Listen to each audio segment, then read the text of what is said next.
کیا آپ کو معلوم ہے کہ حضرت صالح علیہ السلام حضرت نوح علیہ السلام کے کس بیٹے کی نسل میں سے ہیں؟ کیا آپ جانتے ہیں کہ حضرت صالح علیہ السلام کو جو اونٹنی بطور معجزہ دی گئی وہ کیسی تھی؟ کیا آپ جانتے ہیں کہ حضرت صالح علیہ السلام کی قوم سمود کس قدر طاقتور تھی اور قوم سمود کس طرح تباہ ہوئی؟ یہ سب جاننے کے لیے ہمارے ساتھ رہیے۔ حضرت صالح علیہ السلام کے والد کا نام عبید بن آصف ہے۔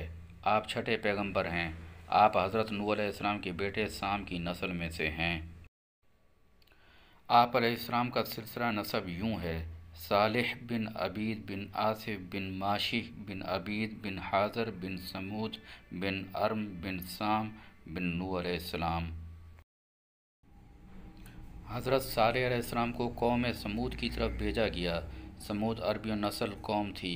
قوم سمود قوم عاد کا ہی بقیہ گروہ ہے۔ یہ لوگ بھی قوم عاد کی طرح بہت زیادہ طاقتور تھے۔ فن سنگ تراشی اور تعمیرات کے ماہر تھے۔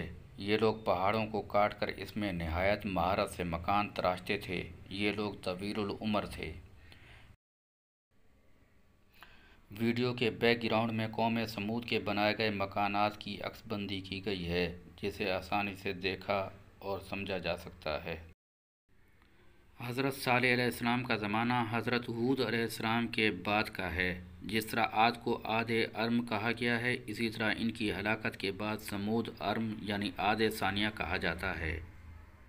امام ثعلبی رحمۃ اللہ علیہ کے نزدیک قوم سمود کا نسب نامہ یوں ہے: سمود بن عاد بن اوس بن ارم بن سام بن نوح علیہ السلام۔ آج سے کم از کم 4000 سال قبل حجاز مقدس اور تبوک کے درمیان حجر نامی جگہ میں ایک قوم سمود آباد تھی۔ حجر کا نام قرآن کریم کی سورۃ حجرات میں آتا ہے۔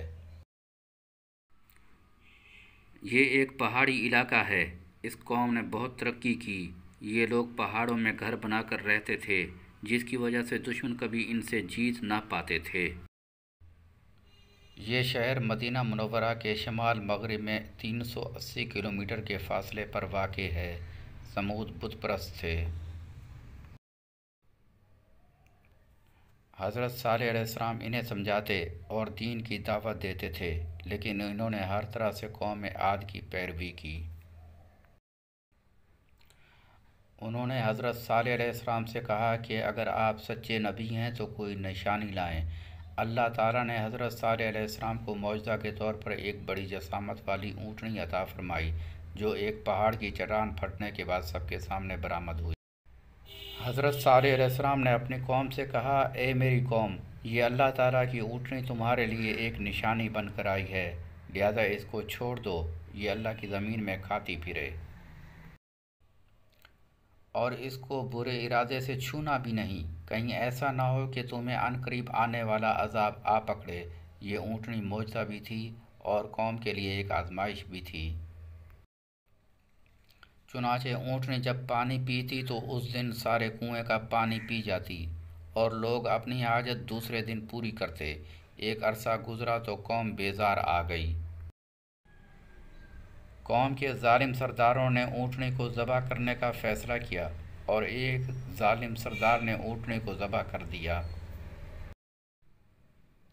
حضرت صالح علیہ السلام کو پتہ چلا تو انہوں نے اپنی قوم کو 3 دن کی مہلت دی اور فرمایا کہ 3 دن خوب کھا پی لو، مگر ظالم لوگوں نے ہٹ دھرمی سے حضرت صالح علیہ السلام کو شہید کرنے کی ٹھان لی۔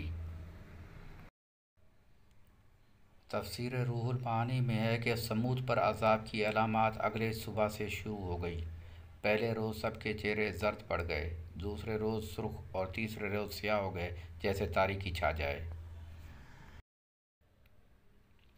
ان 3 دنوں کے بعد رات کے وقت ایک ہیبت ناک آواز نے ہر شخص کو ہلاک کر ڈالا۔ جس حالت میں وہ تھے، ان کی بستیوں کو ایسا کر ڈالا جیسے وہ کبھی وہاں تھے ہی نہیں۔ ان کے مکانات ان کی تباہی سے لے کر اب تک موجود ہیں۔ شام کے راستے میں تبوک تک قوم سمود کے آثار پائے جاتے ہیں۔ حضرت صالح علیہ السلام قوم کی ہلاکت کے بعد فلسطین میں آ کر آباد ہوئے، جو حجر کے قریب ہے، اور یہی وفات پائی، اور یہیں قبر مبارک ہے۔ ایک قول کے مطابق آپ علیہ السلام نے 280 سال عمر پائی۔